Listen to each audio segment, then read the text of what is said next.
મોરબીમાં ફરીથી ખેડૂતો હવે હલ્લાબોલ કરવા જઈ રહ્યા છે, પણ આ વખતે તેઓ પગપાળા નહીં પણ ટ્રેક્ટર રેલી કરવા જઈ રહ્યા છે, જેની આગેવાની ગુજરાતના વિવિધ 23 સંગઠનોએ લીધી છે અને તેની તૈયારીઓ કેવી ચાલે છે તેને લઈને પાલ આંબલિયાએ પોતાનો સોશિયલ મીડિયા ઉપર એક વિડીયો બનાવ્યો છે।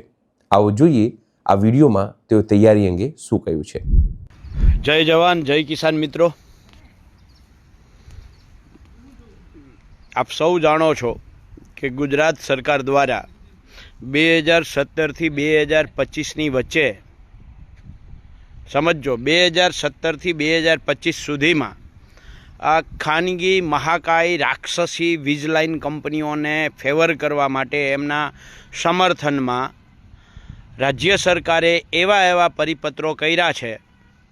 પહેલાં 2015માં પરિપત્ર કર્યો હતો કે જંત્રી ભાવે પૈસા, અને એમાં કોરિડોર જ્યાં આવતો હોય એમાં માત્ર 7.5%।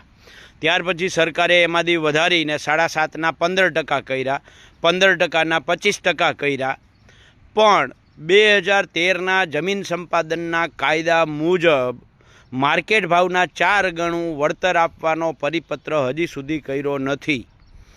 2025ની કેન્દ્ર સરકારની ગાઈડલાઇન બહુ સ્પષ્ટ છે, એમાં કેન્દ્ર સરકારે પણ માર્કેટ ભાવના 4 ગણાની જગ્યાએ 2 ગણા વળતર આપવાની જોગવાઈ કરી છે।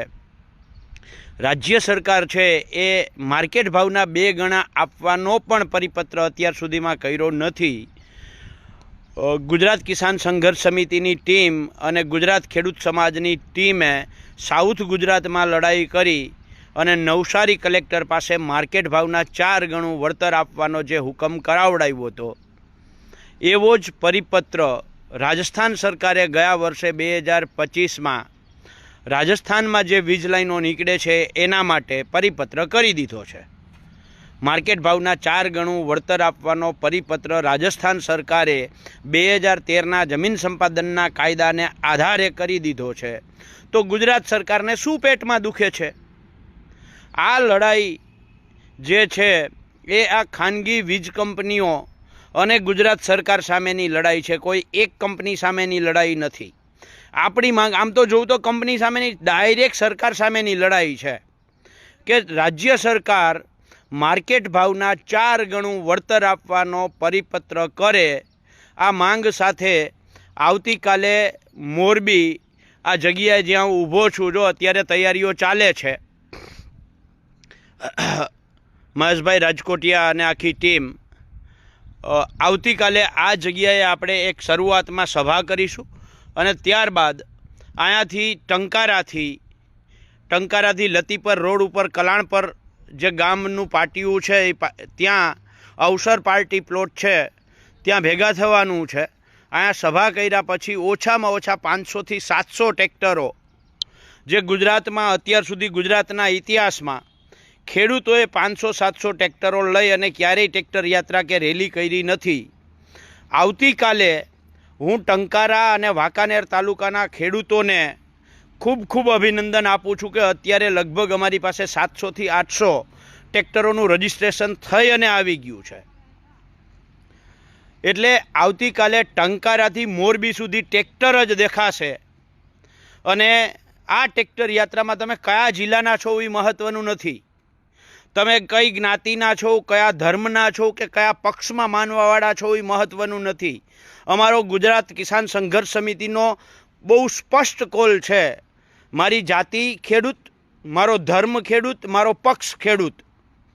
ખેડૂત સમજી અને કોઈ પણ રાજકીય પક્ષનો આગેવાન આવે આ લડાઈમાં જોડાય તો એને અમે જાહેર આમંત્રણ આપીએ છીએ, એમને વેલકમ કરીએ છીએ કે આવો આપણે સાથે મળી અને રાજ્ય સરકારને અને આ ખાનગી મહાકાય રાક્ષસી કંપનીઓને સાનમાં સમજાવીએ, અને ખાસ કરીને રાજ્ય સરકારને એક સંદેશો આપીએ કે જેવી રીતે રાજસ્થાન સરકારે માર્કેટ ભાવના 4 ગણું વળતર આપવાનો હુકમ કર્યો છે, એવી જ રીતે ગુજરાત સરકાર પણ માર્કેટ ભાવે 4 ગણું વળતર આપવાનો હુકમ કરે, અને નહીં કરે તો આજે એટલે કે આવતીકાલે તારીખ 2/2/2026 સવારે 9:30 વાગે અહીંયા ભેગું થવાનું છે, અને અહીંયાથી ટ્રેક્ટર યાત્રા સ્વરૂપે આપણે કલેક્ટર કચેરીએ જવાનું છે। આવતીકાલના આ કાર્યક્રમ પછી જો સરકાર કોઈ સાનમાં સમજે નહીં તો આવતી 12 તારીખે દક્ષિણ ગુજરાતમાં એટલે કે ભરૂચથી લઈ અને નવસારી સુધી આ પાવર ગ્રીડ અને બીજી જેટલી પણ કંપનીઓની લાઈનો નીકળે છે એની સામે સુરત ખાતે આવતી 12 તારીખે આપણે કાર્યક્રમ રાખ્યો છે અને ત્યાં રેલી સ્વરૂપે આપણે જવાનું છે. એટલે અત્યારે હું સૌરાષ્ટ્રના ખેડૂતોને, ઉત્તર ગુજરાતના ખેડૂતોને, કચ્છના ખેડૂતોને આમંત્રણ આપું છું, આહવાન કરું છું, હાકલ કરું છું કે આવો આપણી આ લડાઈ છે. અને આ લડાઈમાં જો આજે આપણે સંગઠિત થઈ અને મેદાનમાં નહીં ઉતરીએ તો આવનારા દિવસો આપણા માટે અઘરા છે. એટલે આ આવતીકાલની તૈયારીઓ અમે અત્યારે અહીંયા કરી રહ્યા છીએ. તમે જોવો છો આવતીકાલે આપણે ટંકારાથી મોરબી ટ્રેક્ટર યાત્રા સ્વરૂપે જવાનું છે ને એની સભાની તૈયારી અત્યારે અહીંયા થઈ રહી છે.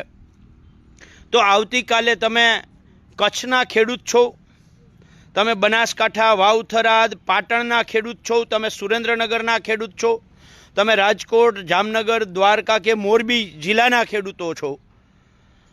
શક્ય હોય તો મોરબી જિલ્લામાં લગભગ અત્યારે 700-800 ટ્રેક્ટરોનું રજિસ્ટ્રેશન થયું છે અને કોઈ રજિસ્ટ્રેશન કરાવ્યા વગર પણ જો ખેડૂત ટ્રેક્ટર લઈને આવશે તો એને અમે વેલકમ કરીએ છીએ, આવકારીએ છીએ. પણ જો ટ્રેક્ટર લઈને ન પહોંચી શકો તો એમનેમ પહોંચો, માથા દેખાડો. લોકશાહીમાં જ્યાં સુધી સંખ્યાબળ નહીં દેખાય ત્યાં સુધી સરકારને અસર થવાની નથી. એટલે અને કોઈ એવું ના સમજતા કે મારે અહીંયા થાંભલો નથી આવતો, મારા ખેતરમાંથી તાર નથી નીકળતો. આજે નથી નીકળતો, 6 મહિના પછી આવશે, વર્ષ દિવસ પછી આવશે. આવશે એ 1000%ની વાત છે. એટલે જાગ્યા ત્યારથી સવાર, ભવિષ્યની આ લડાઈ છે. આવનારા દિવસોમાં ગુજરાતમાં જેટલી વીજળીનું ઉત્પાદન અને જરૂરિયાત, ગુજરાતમાં જેટલી વીજળીની જરૂરિયાત છે એનાથી 10થી 12 ગણું વીજળીનું ઉત્પાદન દ્વારકા, જામનગર અને કચ્છ માત્ર 3 જ જિલ્લામાં થવાનું છે. અને આ જે ઉત્પાદન થશે, આ ઉત્પાદન વીજળી ખાનગી કંપનીઓ જમ્મુ કાશ્મીરથી લઈ અને તેલંગાણા સુધીના વચ્ચેના આવતા તમામ રાજ્યોમાં વીજળી વેચવાની છે. ત્યાં વીજળી લઈ જવા માટે એ દ્વારકામાંથી વીજળી પેદા થયેલી છે, કચ્છમાંથી થયેલી છે કે જામનગરમાંથી થયેલી છે, એ વચ્ચે રાજકોટ, મોરબી, સુરેન્દ્રનગર, પાટણ, બનાસકાંઠા, વાવથરાદ, સાબરકાંઠા, અમદાવાદ, આગળથી ભરૂચ, એ રીતે તમામ ગુજરાત આખાને ચીરતી આ લાઈનો જ્યારે નીકળવાની છે ત્યારે આપણે જિલ્લાઓની સીમાઓને ભૂલી જઈએ ખેડૂત ભાઈઓ, કે હું કયા જિલ્લામાં છું ને કયા જિલ્લામાં આંદોલન થાય છે ભૂલી જઈએ. વીજ લાઈનથી આજે પીડિત તમે નથી, પણ આવનારા દિવસોમાં 100% આ વીજ લાઈનોથી તમે પીડિત થવાના છો, એમાં કોઈ શંકાને સ્થાન નથી. ત્યારે અત્યારે આ ગુજરાત કિસાન સંઘર્ષ સમિતિની લડાઈ છે, એ ભવિષ્યની લડાઈ છે, આવનારા દિવસોની લડાઈ છે. અને આજે આપણે સંગઠિત થઈ અને ખેડૂતોની એકતાનો પરિચય કરાવીએ. ગુજરાતના ઇતિહાસમાં ન થઈ હોય એવી ટ્રેક્ટર યાત્રાનું આયોજન ગુજરાત કિસાન સંઘર્ષ સમિતિ કરે છે. ત્યારે હું ગુજરાતના તમામ ખેડૂતોને વિનંતી કરું છું. અને હારે ગુજરાતમાં બહુ બધા ખેડૂતના દીકરાઓ છે કે જેના ફેસબુક વ્યુઅર ખૂબ બધા છે, કેટલાય યુટ્યુબરો છે જે ખેડૂતના દીકરાઓ છે. એમને વિનંતી કરું છું કે આવો આવતીકાલે આ જે ખેડૂતોની લડાઈ છે એને તમારા પ્લેટફોર્મથી તમે જાહેર કરો, લોકો સુધી પહોંચાડો, સરકાર સુધી પહોંચાડો. અને આવતીકાલની જે આ મહા ટ્રેક્ટર રેલી છે એ રેલીમાં સોશિયલ મીડિયાના ઇન્ફ્લુઅન્સરો જેટલા હોય એમના સુધી સંદેશો પહોંચાડો, તેઓ પણ આવે. ખેડૂતના દીકરા જેટલા છે અને ના હોય એવા પણ તમામ યુટ્યુબરોને કહો કે આવો, તમે જેને ઓળખતા હો એને તમે આમંત્રણ આપો. અમે ઓળખીએ છીએ અને અમે આમંત્રણ આપીએ છીએ. અને આપણી આ રેલી છે એ રેલીનો વધારેમાં વધારે પ્રચાર પ્રસાર થાય એવા આપણે બધાય સાથે મળીને પ્રયત્નો કરીએ. પણ આવતીકાલે તમારો એક દિવસ, આખો દિવસની માનસિક તૈયારી સાથે આવવાનું છે. સવારમાં 9:30 વાગે અવસર પાર્ટી પ્લોટ, કલ્યાણપુરના પાટિયા પાસે, ટંકારા, તારીખ 2/2/2026 સવારે 9:30 વાગે. આવતીકાલે તમે બધાય ટંકારા પધારો. તમારો એક દિવસ, તમે દ્વારકાના ખેડૂત છો કે કચ્છના ખેડૂત છો કે વાવથરાદ, પાટણ, બનાસકાંઠા, સુરેન્દ્રનગર, રાજકોટ, મોરબી, જામનગરના ખેડૂત છો, તમે જે જિલ્લાના ખેડૂત હો, પણ આ લડાઈ છે એ તમારી છે. આ લડાઈ દ્વારકા જિલ્લાના ખેડૂતોની છે, આ લડાઈ કચ્છના ખેડૂતોની છે, આ લડાઈ બનાસકાંઠાના ખેડૂતોની છે. એટલે આ લડાઈનું માધ્યમ માત્ર ટંકારાથી મોરબી છે. અને ટંકારાથી મોરબી એટલા માટે કે આ આખા જે 7-8 જિલ્લાઓ જે અત્યારે પ્રભાવિત છે એના માટે વચ્ચેનું સેન્ટર છે. અને મોરબી ટંકારાના ખેડૂતોએ સહમતિ દેખાડી કે અમે ઓછામાં ઓછા 500 ટ્રેક્ટર તો કરશું. અને આજે હું અભિનંદન આપું છું ટંકારા વાંકાનેરના ખેડૂતોને, મોરબી જિલ્લાના ખેડૂતોને, કે તેમણે 400-500 ટ્રેક્ટરની જે તૈયારી દેખાડી હતી એની જગ્યાએ 700-800 ટ્રેક્ટર એમણે કરી દીધા છે. અને આ આખી લડાઈમાં જે ટીમ કામ કરે છે એ ભાઈ સંદીપભાઈ પટેલ હોય, કિશોરભાઈ હોય, જીતુભાઈ હોય, ભૂપતભાઈ હોય, મહેશભાઈ રાજકોટિયા હોય, કે આખી ટીમ અહીંથી જે કામ કરે છે તમામ ટીમને ખરેખર અભિનંદન આપવા જોઈએ. કે આવતીકાલે રેલી 9:30 વાગે નીકળવાની છે ને આજે લગભગ 700 જેટલા ટ્રેક્ટરોનું રજીસ્ટ્રેશન આપણી પાસે આવી ગયું છે. અને હજી તો સામેથી ફોન કરે છે કાલે અમે આવવાના છીએ. તો કલ્પના 12 ટ્રેક્ટર યાત્રા કરવા જઈ રહ્યા છીએ ત્યારે હું ગુજરાતના ખેડૂતોને વિનંતી કરું છું કે તમારો એક દિવસ આ ખેડૂતની લડાઈને આપો. એક દિવસની તમારી હાજરી છે એ ગુજરાતના ખેડૂતો માટે, સરકાર મને દબાવવા માટે, સરકારને નિર્ણય કરવા માટે મજબૂર કરશે કે માર્કેટ ભાવના 4 ગણું વળતર આપો. આજે તમે એક દિવસનો સમય આપો, પછી વ્યક્તિગત તમે પછી ભવિષ્યમાં ગમે એટલા ફોન કરશો કે પાલભાઈ આ કંપનીવાળા અમારા ખેતરમાં આવી અને દબાવે છે, તો પછી કંપનીવાળાએ દબાવશે, સરકાર પોલીસને મોકલશે. જો આમાંથી બચવું હોય તો તમારો એક દિવસનો સમય આવતીકાલે આ ખેડૂતની લડાઈને આપો. તમે ખેડૂતના દીકરા, તમારી, હું તો કાયમી કહું છું, ગુજરાત કિસાન સંઘર્ષ સમિતિ કાયમી કહે છે કે આ લડાઈ દરેક વ્યક્તિએ, દરેક ખેડૂતે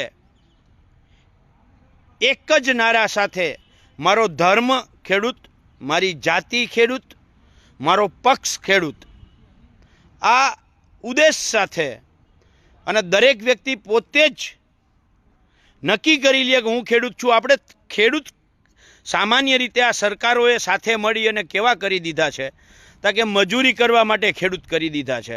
જ્યારે હક અધિકારની માંગ કરવામાં આવે, હક અધિકારની લડાઈ કરવામાં આવે ત્યારે ખેડૂતને જ્ઞાતિમાં વેચી દેવામાં આવે છે, ધર્મમાં વેચી દેવામાં આવે છે, પક્ષમાં વેચી દેવામાં આવે છે. ત્યારે આપણે મારો ધર્મ ખેડૂત, મારી જાતિ ખેડૂત, મારી જ્ઞાતિ ખેડૂત, મારો પક્ષ ખેડૂત, આ વાત સાથે લઈ અને આપણે નીકળવાનું છે. અને આવતીકાલે હું તમામ જિલ્લાના ખેડૂતોને વિનંતી કરું છું કે આવતીકાલની આ લડાઈ છે એ આવનારા ભવિષ્યની લડાઈ છે. આવનારા ભવિષ્યમાં સરકારે આ પરિપત્ર કરવા મજબૂર થવું પડે એના માટેની લડાઈ છે. અને આ લડાઈ કોઈ પાલભાઈ આંબલિયા એકલા, જયેશભાઈ પટેલ એકલા, લાલજીભાઈ દેસાઈ એકલા, મહેશભાઈ રાજકોટિયા એકલા, હેમંતભાઈ વીરડા હોય કે પ્રવીણભાઈ પટોડિયા હોય કે ભૂપતભાઈ ગોધાણી હોય કે કિશોરભાઈ હોય કે સંદીપભાઈ પટેલ હોય, ડાયાભાઈ ગજેરા હોય કે અરુણભાઈ મહેતા હોય, કોઈ એકલાથી આ લડાઈ થવાની નથી. આ લડાઈમાં તમારા પીઠબળની જરૂર છે. તમારા જેવા દરેક ખેડૂતે જાગૃત થઈ અને આવતીકાલનો એક દિવસ ખેડૂતને આપવાની જરૂર છે. જો આપણે બધાય સાથે સંગઠિત થઈ અને આવતીકાલની લડાઈને વધારે મજબૂતી આપી શકશું, વધારે સંખ્યામાં ખેડૂતો ઉપસ્થિત હશે, તો સરકારને ક્યાંક ને ક્યાંક દબાણ આવશે અને સરકાર માર્કેટ ભાવના 4 ગણું વળતર કરવા, નિર્ણય કરવા માટે મજબૂર થશે. એના માટે આવતીકાલની તારીખમાં લગ્ન બહુ બધા છે, મને ખબર છે. મારે પોતાને 15 જગ્યાએ જવાનું આમંત્રણ છે. મારા ભાણેજના લગ્ન છે ખંભાળિયા. પણ બધા જ લગ્નો મૂકીને હું જો 2 દિવસથી અહીંયા આવી ગયો હોઉં મહેશભાઈ ને ભૂપતભાઈ ને અહીંયા બધા આખી ટીમ જો કામે લાગી હોય તો બધાને ક્યાંક ને ક્યાંક પોતાના વ્યવહારો સાચવવાના છે, પણ સૌથી પહેલો વ્યવહાર આપણો એ છે કે આપણો હક અને અધિકારની લડાઈ થાય ત્યાં આપણે વ્યવહારે ઊભા રહીએ. આપણી પહેલી ફરજ એ છે કે આપણે ખેડૂત બનીએ અને ખેડૂત બની અને ખેડૂતની લડાઈમાં જોડાઈએ તો આ સરકારને ક્યાંક ને ક્યાંક અસર થશે.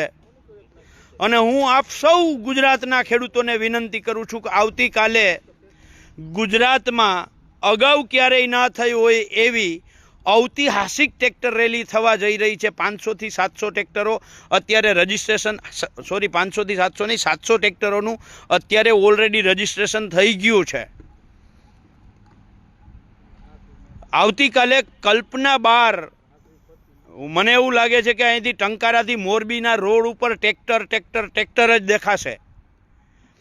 એટલે તમે આ ઐતિહાસિક ટ્રેક્ટર રેલીમાં સાક્ષી બનવાનું તમારો મોકો તમે ચૂકતા નહીં. આવતીકાલે તમે પધારો અને આ વિડીયો વધારેમાં વધારે ખેડૂતો સુધી પહોંચાડવા માટે જેટલા લોકો અત્યારે 150 લોકો જે લાઈવ જોઈ છે એ તમામને વિનંતી છે, અને જે હવે પછી રેકોર્ડેડ વિડીયો સાંભળે છે એમને વિનંતી છે કે આ સંદેશો વધારેમાં વધારે ખેડૂતો સુધી પહોંચાડો, જેથી કરીને આવતીકાલે કોઈ એમ ના કહી શકે કે અમને ખબર નહોતી નહીંતર અમે આવી જાત. એટલે વધારેમાં વધારે લોકો સુધી આ સંદેશો પહોંચાડી અને વધારેમાં વધારે લોકો આવતીકાલે જોડાય એ જવાબદારી હું તમારી ઉપર છોડું છું. અને ફરીથી કહું છું, મારો પક્ષ ખેડૂત, મારો ધર્મ ખેડૂત, મારી જ્ઞાતિ જાતિ ખેડૂત. આપણે માત્ર મજૂરી કરવા માટે, ખેતી કરવા માટે મજૂર ખેડૂત નથી. આપણે આપણા હક અધિકાર માટે ખેડૂત છીએ અને એ સાબિત કરવું પડશે. અને એ સાબિત કરવા માટે આવતીકાલનો મોકો આપણી પાસે છે. ત્યારે હું સૌરાષ્ટ્રના તમામ ખેડૂતોને, ઉત્તર ગુજરાતના ખેડૂતોને, એ રાધા નેસડાથી મુઠેડાવાળી લાઈન હોય કે બીજી અન્ય ઉત્તર ગુજરાતની લાઈનો હોય, કચ્છના ખેડૂતોને વિનંતી કરું છું કે આ લડાઈમાં આપણે બધાય સાથે મળી અને આવતીકાલે ખેડૂતોનો અવાજ બુલંદ કરીએ, એકી અવાજે કહીએ મારી જાતિ ખેડૂત, મારી જ્ઞાતિ ખેડૂત, મારો ધર્મ ખેડૂત, મારો પક્ષ ખેડૂત. અને ખેડૂત બની અને લડાઈ કરીએ એ અપેક્ષા સાથે આવતીકાલે હું આખા ગુજરાતના ખેડૂતોને વિનંતી કરું છું કે આવો આપણે સૌ સાથે મળી અને આ લડતના સહભાગી બનીએ. વધારેમાં વધારે લોકો સુધી આ સંદેશો પહોંચાડો. અને બીજું, આવતીકાલે તમે આવો છો એવો એક વિડીયો બનાવીને તમારો સોશિયલ મીડિયામાં આ વિડીયો નાખો. કારણ કે અત્યારે સરકારનો આઈબી વિભાગ છે એ સોશિયલ મીડિયા ઉપર ખૂબ નજર રાખીને બેઠો છે. ગુજરાતના 500 યુવાનો વિડીયો એવો નાખે કે હું આવતીકાલે ખેડૂતોની લડાઈમાં જાઉં છું, ખેડૂતોની લડાઈમાં જોડાઉં છું. આ ગુજરાતના એક યુવાને, ખેડૂતના દીકરાએ આ વિડીયો નાખવો જરૂરી છે. આવો વિડીયો તમે નાખો કે હું જાઉં છું તમે આવો છો ને, હું જાઉં છું તમે આવો છો ને, હું જાઉં છું તમે આવો છો ને. બરાબર છે. આ કાલની આપણી ટ્રેક્ટર યાત્રા થાય એની પહેલા તંત્ર ઉપર દબાણ ઊભું થવું જોઈએ, સરકાર ઉપર દબાણ ઊભું થવું જોઈએ. આ વિનંતી સાથે બધાને જય જવાન, જય કિસાન, જય જગત. વીજ લાઇન મુદ્દે ખેડૂતો કઈ રીતે હેરાન થઈ રહ્યા છે, તેમની માંગો શું છે અને સરકાર ક્યાં જે કંપનીઓ છે એની દલાલની જેમ વર્તી રહી છે, એજન્ટોની જેમ વર્તી રહી છે, એવા આરોપો આ તમામ ખેડૂત આગેવાનો લગાવી રહ્યા છે. ત્યારે આ અંગે આપ શું વિચારો છો, જરૂરથી અમારા કોમેન્ટ બોક્સમાં કોમેન્ટ કરજો. એ સિવાય અમારી યુટ્યુબ ચેનલ લાઈક કરો, સબસ્ક્રાઈબ કરો અને બેલ આઇકન દબાવો. સાથે અમારી વેબસાઇટ છે www.gujaratplus.in, ત્યાં પણ જઈને તમે વધુ અપડેટ થઈ શકો છો. અત્યારે માટે બસ આટલું જ. નમસ્કાર.